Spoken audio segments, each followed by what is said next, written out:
Hello everyone, my name is Noah and welcome to the Stet Studio. Today we are going to be setting up my February pages in my bullet journal. This is an Archer and Olive bullet journal. It is the A5 5.75 by 8.25 inches size.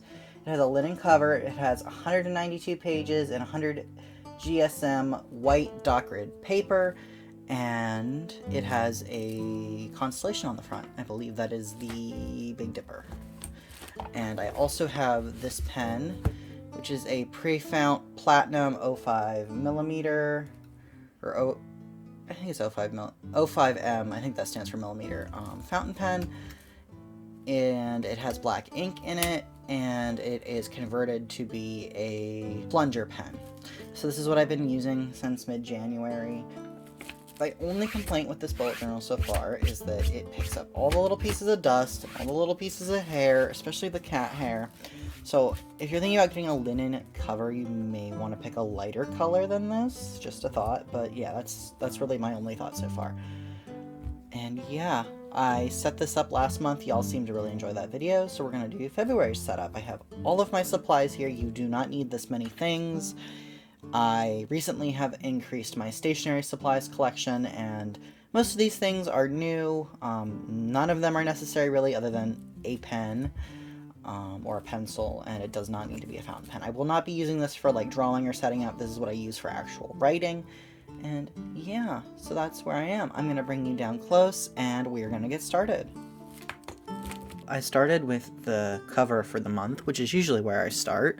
I just worked my way through chronologically, and this was actually the spread that I had the most planning done for, the most insight on what I wanted to do, and I was really excited with how it was going to turn out. I added in the month itself, as always, just so I can tell easily what it is. It'd be kind of pointless if I didn't. And yeah, this is my standard handwriting. I talked about this a little bit on Instagram, but I don't tend to modify my handwriting all that much, if at all, when I am doing bullet journaling things. It just doesn't come naturally to me. And then I also went through my supply of coffee-stained paper and picked out the perfect piece. And then I started writing on it what I had planned out. I wanted a sort of recipe for a potion, and I wanted my handwriting to be straight, or at least pretty close to straight, so I used a ruler as a sort of guide. I didn't write up against the ruler, I didn't make lines or anything like that, I just used it as a vague guide. And of course, since the paper was torn in some spots, not everything is visible, but I feel like that just kind of adds to the aesthetic itself. The ingredients in this spell are 3 arm spans of silk thread, heavy cream, just a spoonful, or splash, I forget, 1 thimbleful of hemlock sap, rye melt scraped from a deep sea ship, 9 cumin seeds cracked, bunch of daisies, length of copper wire equal to your height, overripe coffee cherries, 1 tabby cat's whisker, shed not plucked, draught of dandelion wine, and then you combine with the final ingredient and stir counterclockwise. Once drunk, potion allows drinker 2, and I never really decided what the potion was going to do, so you can think whatever you would like it to be. I really like how the bubbling of the colors where the coffee didn't quite stain it evenly, and the little tears all kind of come together just to create this really aged look, and it just really gives you an idea of the person who's exploring the land, which is what the theme for this bullet journal is, someone exploring a fantasy land, just coming across this scrap of paper or parchment and just, you know, not knowing what it's from or how long it's been wherever they found it, just that sense of mystery. And I think it looks really good, and this honestly is my favorite spread out of the whole bullet journal, and I think that it looks really nice.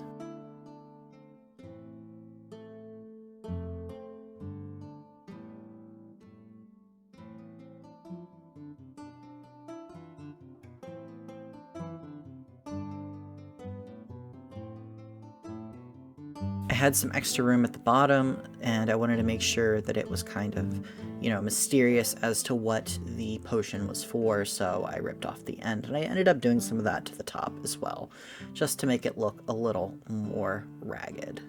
and then I glued it onto the front cover using a glue stick. I really struggled last time with the glue tape dispenser and just decided it wasn't worth it this time. I did actually buy, I believe it's a Tombow glue pen, and I have been enjoying that, but I didn't really end up using it at all in this spread. And one thing I learned this time putting my bullet journal together is if you go to glue down this coffee stain paper, especially with a glue stick, you need to be sure of where you put it, because if you're not careful when you peel it up, you'll ruin the whole thing.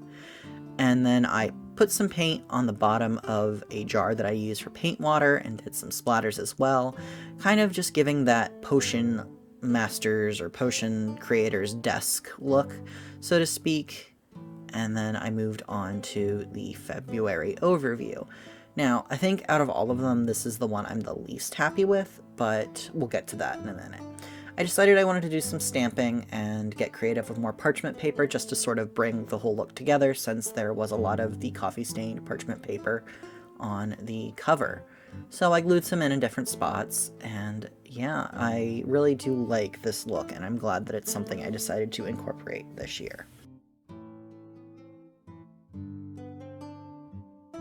I decided that I was going to just draw in the calendar right away and make sure everything was centered before I got any further, and didn't start any stamping or anything like that. So I did use a ruler and my otographic liner. My guess is it's an 03 or an 05, but I don't remember which specifically.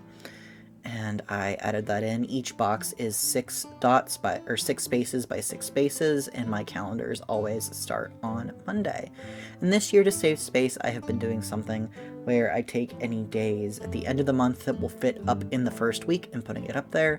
So as you can see here, I added the 27th and the 28th on the Monday and Tuesday before the 1st, just to save a little room. It's not quite so necessary in the month of February, since it's a shorter month, but I want things to be consistent with the longer months. And here I am adding the stamping in for the word February. I have been playing around with these stamps a lot in my reading journal. I've created a reading art journal, and I've been getting a lot better at using them. I still am not great, as you probably know based on my January setup, but it looks a lot better now, and it's a lot less frustrating. And the ink I'm using is an archival ink pad, like you saw. I think the color might be slate gray or charcoal gray. It's some sort of gray. I didn't want a whole lot of straight black in this journal. And as you can see, my cat came to visit. He's checking things out, making sure things look right.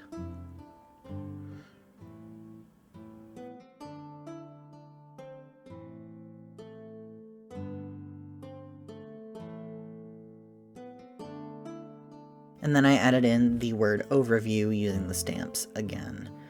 I could put February at a glance. That was the sort of setup I used last year in my bullet journal, but I like overview better because it's more concise and I feel like it better describes what I'm doing with this monthly calendar section.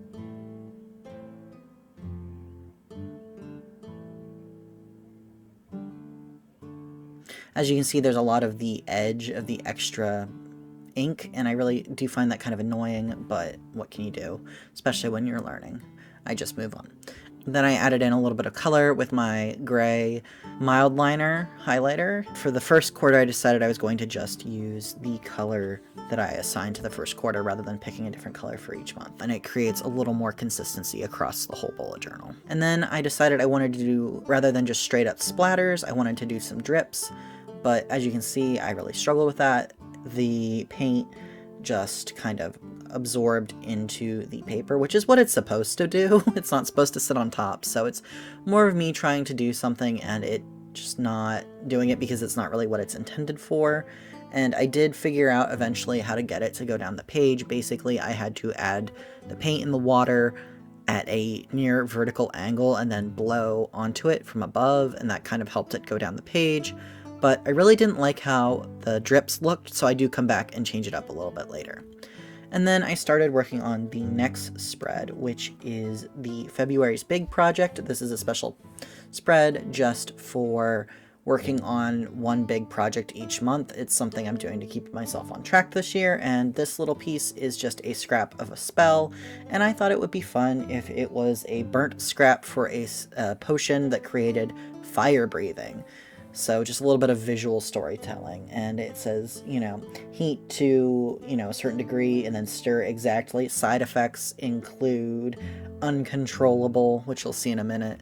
I assume it's uncontrollable belches of fire or something like that. And I just thought that was a fun little way to use up this smaller scrap of paper that I may not have used otherwise. And then once I had the decorations created, I went in and actually started on the spread in the book. So I wrote in February's big project, start a subscription service, a snail mail subscription service, specifically postcards. That's something I want to work on this month. And again, I'm using that gray color just to tie everything together and just add a little more of detail. This was something I didn't actually do at all in last year's journal, but I am enjoying it so far in this year's journal. The marker I used to create that burnt charred look was a Tombow ABT pen in a gray color.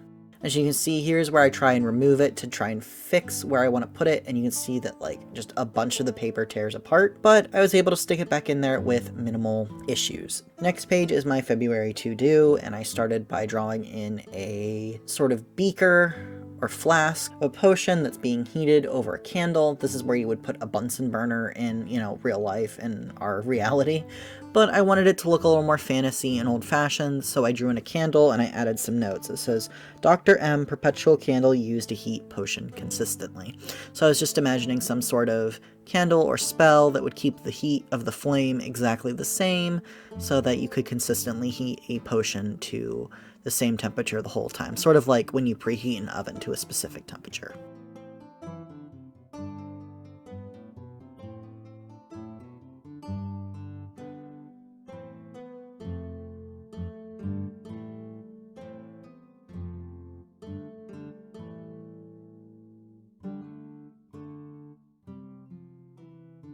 And then I added in the title, February to do, and you will see that I accidentally cross my T like an F, just because I was so used to doing that, because an F and a T are drawn very similarly in cursive, and yeah, didn't mean to do that. I do fix it later. And then I have week of Monday the blank, and then I have J30, F6, F13, and F20 for January 30th, February 6th, and so on, since the first week of February does technically start with a day or two in January. And then we have deadline, which I didn't include last month, but I think that it should be included. This is a rolling weekly, sort of, yeah, it's definitely a rolling weekly, but it's, I changed it up a little bit. It's based on the Plant-Based Brides rolling weeklies that she used to use. I don't think she's using them anymore, but yeah, there are lots of videos on her channel where you can check it out. And I use the same sort of method in my weeklies, which you'll see me set up one here.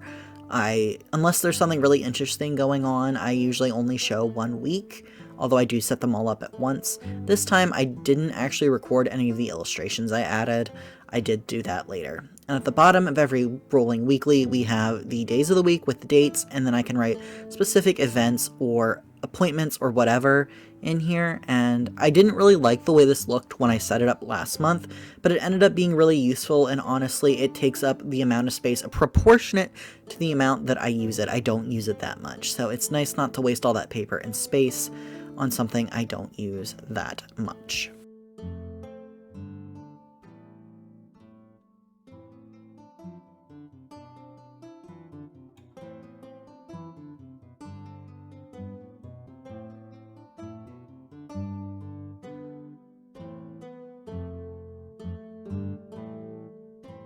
And then I added in the task list on the other side, just so that I would have that there, and I would be able to cross things off as we went. I also added in the beginning and end dates of the week up at the top. I did it slightly different compared to last month, and I think I like this better. I'm just still very obsessed with my date stamp. And then we move into the February review, and this was something that I got, I believe, from Jessie Corin was where I saw it, and inspired me to include it. It is something that I can go back to each week, write in how my week went, what I think of it, what I did, and then there's a month in review as well as an inspirational quote, which you will see. This was something I wasn't sure if I would use or not, but I wanted to try it, and I honestly ended up really liking it in February. I would go in Monday mornings or Sunday night, one or the other, and just kind of sit and think about the past week and think about what I did and just be honest with myself and try and come up with something that I felt like went really well and something that maybe didn't go as well as I hoped, or, just anything about the week. And in the end, I feel like it was really helpful for me to assess the new way that I'm trying to keep myself on task and productive in my business and day-to-day life. And this last thing is a beaker full of potion that is boiling over, and I did paint it blue so that it looked less like beer. And then the quote is, "Imagining something may be the first step in making it happen, but it takes the real time and real efforts of real people to learn things, make things, turn those thoughts into deeds or visions into inventions." And that is a Mr. Rogers quote. And if you don't know, Mr. Rogers' neighborhood is actually Pittsburgh, or in Pittsburgh, and I am someone who lives in Pittsburgh, has lived here for about 5 years now. I really just enjoyed getting to include this quote this week. I was kind of feeling down when I drew up this setup for the bullet journal, and I was kind of frustrated by the time I reached the end just because I was tired, not feeling well. So finding a quote that was so comforting and from someone who I think of as such a comforting person was a really nice way to close off this first work session on my bullet journal. And I say first because I did come back to it the next day, which was today, and change a few things up and just kind of add to the spreads I wasn't that happy with off camera.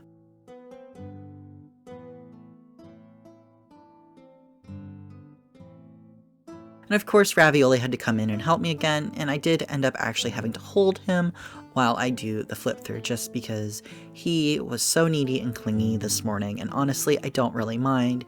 He's my little boy, and he doesn't understand what YouTube is or the concept of personal space.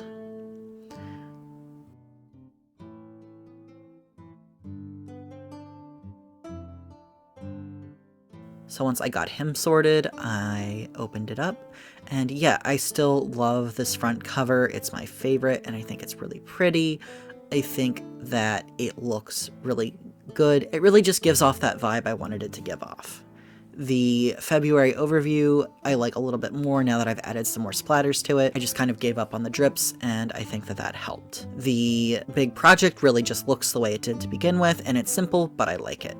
And then we have the February to-do, again, stayed the same, still like it. The weeklies, I added some illustrations and decorations to. I added another scrap of a potion. This one's a healing potion. And I also included a mortar and pestle, a little cauldron, and another potion splatter. Really simple, but I was kind of running out of time and wanted to get a move on.